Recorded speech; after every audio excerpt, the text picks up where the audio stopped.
Welcome back to New Orleans, where the Ernest N. Morial Convention Center hosted the first of our PFL playoffs. It was the featherweights and the heavyweights in action tonight, all vying for a place in the finals and that $1 million. Yves Edwards, myself, Caroline Pierce, here to take you through all that action in our post-fight show. And we're going to start with the heavyweight semi-finals. Oh my goodness, Josh Copeland, number 8 seed, made his way into the final. But we're going to start with Linds, Felipe Linds, who got a win over Rosholt, a tough wrestler. And this is how it went down. Take us through it, Yves. Yeah, Felipe Linds had problems with Rosholt early in this fight. Rosholt was able to put him on his back, but he showed how much time he's been spending with Steve Marco, another Oklahoma State wrestling alum who's been helping him with his defenses and his offense in wrestling. He was able to put a lot of pressure on Rosholt, wear him down, and get him tired. But Rosholt was able to get on top of him early in the fight.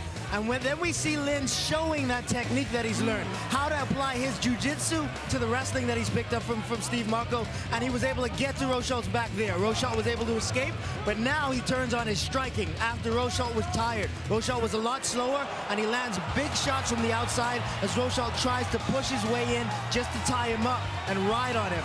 Linds did a great job there, keeping himself at range so he can land power shots, moving into the finals. Yeah. That was a very exciting fight. Absolute comeback in that fight. Really exciting indeed. Now, of course, let's go on to Josh, the cuddly bear. Love the cuddles, fear the paws. That's his tagline. I truly believe it. We saw a different Copeland here tonight. He was more aggressive. He'd done work with a nutritionist. He just looked like a completely different animal, and he got that devastating knockout after sustaining a big cut above the eye against Alex Nicholson. He did a great job tonight. He looked like a completely different fighter, just like you said. I mean, he was very calculated, but at the same time, still aggressive. Yeah. He did everything that he needed to do to capitalize on every opportunity that was in front of him tonight. In his first fight, he did a great job, but then he stepped in there with Alex Nicholson, a guy who just beat a good friend of his, and he stayed on the outside, controlled the fight, and was able to counter every time Alex Nicholson threw a shot. He was able to land big punches to land his counters. And then he planted that right foot to land the big right hand, and he put Alex Nicholson to sleep before Nicholson even hit the ground.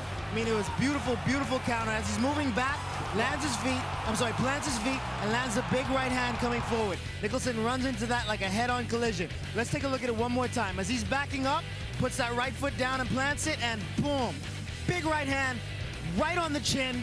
Nicholson hits the ground, unconscious on the way down. Wow, and I'm glad it finished when it did, because there's a chance that the doctor could have stopped it soon afterwards because of that big cut above his eye. Was it from the kick or the knee? It was from the spinning back fist, and I believe the forearm or the elbow hit Copeland in the face. It was incidental. It was not intentional. Elbows are illegal, but that was just incidental. Okay, well, let's take a look at the heavyweight brackets. 2 men are going through December 31st, New York City, with a chance to win $1 million.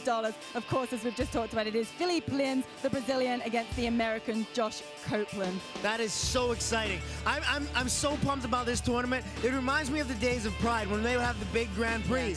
But now we have different weight classes and 6 of them going in. So I'm so excited to see 6 of these young men win $1 million on New Year's Eve. Okay, it's funny tonight because we were watching them come in the cage for the second time. I'm thinking, it only feels like a few minutes ago you were last fighting. I mean, oh God, crazy stuff. But of course, let's move on to the featherweights. They were the other weight class, the 145ers in town tonight. And we're going to start with Palmer versus Harrison. This was a rematch of their World Series of Fighting title fight last year. And this time it went the other way. It was Lance Palmer that took his oath.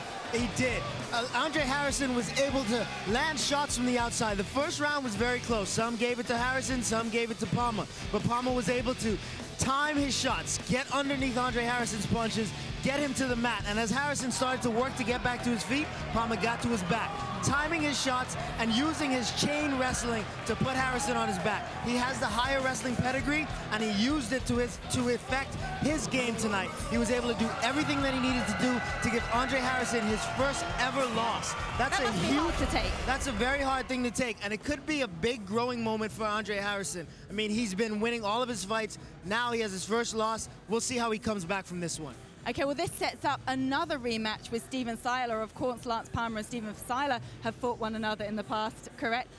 Steven Sala, this was another controversial fight. He was fighting Alexander Almeida for the second time in this tournament, and this isn't the way he wanted it to finish again. It definitely wasn't. I mean, the fight was going well for Alexander Almeida. The fight was going well for Steven Sala. Sala was winning just slightly ahead on points, I believe. Right. He was landing the bigger shots from the outside, but what he did is he controlled the pace of the fight. When Alexander Almeida got aggressive, he was coming forward, throwing shots at Sala. Sala was able to stay just outside and land his counters, just like he did in the first fight. But right here, we see Almeida get aggressive, get to the takedown, get to the top position. But what does Steven Sala do? He gets back to his feet, he works himself out of that bad position, and he gets to the outside. Later on in the fight, when Alexander Almeida gets to the takedown, Steven Sala was able to get the escape, work from the top position, and then he follows him to the mat. When he follows him down, this is where the problem happens. As he follows him down, he's on his knees, takes a big boot to the chin. You cannot hit a downed opponent with a kick. You can only throw punches to a downed opponent. He was hit right in the jaw. He was unable to continue, so Almeida was disqualified, and Steven Sala moves on to the finals and his opportunity to win $1 million. And you said, and I think Baz said as well, Steven Sala is not a guy that would say he couldn't continue if he really couldn't continue. Absolutely. Steven Sala is a fighter's fighter. He's one of the guys that you absolutely know if he can continue, he's going to. Okay, well, let's take a look at that featherweight bracket. Steven Sala, Lance Palmer fighting in the finals to see who wins that $1 million. They have fought before. How do you see this one going down this time? Oh, this fight is going to be very different. They know a lot about each other from that first fight. They've seen the growth that each man has performed. So what they're going to do is when they go back to their camps, they're going to be working very hard to shore up those holes that they've had in their game and come out on top. This is going to be a much better fight than the last one, and the last one was a very exciting fight. Okay, well, the remaining playoff schedule, we go West Coast next weekend on Saturday. We are in Long Beach, where we will see the lightweights and the light heavyweights contest in their quarterfinal and their semifinals. And then we go across east again, Washington, D.C., for the welterweights and the middleweights. And of course, it is that final New Year's Eve, New York, for $1 million. Yves, all you've been saying all night is how excited you are, so I bet you're going to be excited for that one. I'm crazy excited for that. New Year's Eve, 6 new millionaires because of mixed martial arts. I didn't think I would see this in my lifetime. Okay, well, we will see you next weekend, Saturday night in Long Beach. Good night.